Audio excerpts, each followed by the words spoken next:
So we're leaving Santo Domingo de la Calzada about 8 o'clock in the morning. Say hello to Lenora. Hi Lenora, how are you, darling? So we're leaving, and about 8 o'clock in the morning. As you can see, we've got supposed to rain later on today, maybe 1/10 of an inch, 1/15 of an inch, and it's about 50 degrees and windy, so we're bundled up.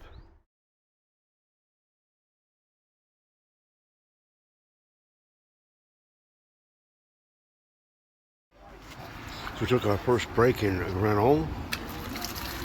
I think that when Silas and James and I came through, we stopped here also. Nice place, got a nice fountain, bathroom, great place to stop, about 4 miles from Santo Domingo. So walking through the plaza of Gramone, old church. Nope. So we're walking out of Arroyo into Castile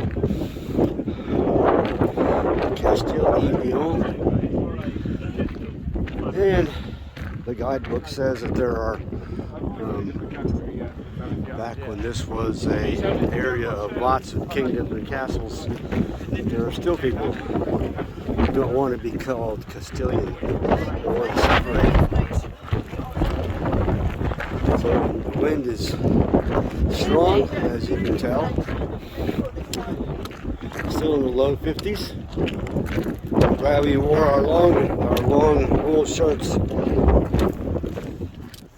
These folks they walked a third, they're biking a third, and they're going to walk a third. Another way to do the Camino that we didn't know about. So there's about 5 of these little towns along this route today. Very small little villages. Every one of them has a albergue, but they usually are open till 1, and the restaurants are open till 1, so we're on our own. Wind is still howling, 15-20 miles an hour. So this is the little church dedicated to Saint Dominic, who was born in this town. Went to try to go to seminary, they wouldn't let him in. Built bridges, built all kinds of refuges for the Camino, became very famous. One more example of the least will be first. Okay, they said it might rain today, and it is. There's Miss Janet in her poncho and rain pants, and it's definitely raining. Not sure how long it's going to last, but we're ready.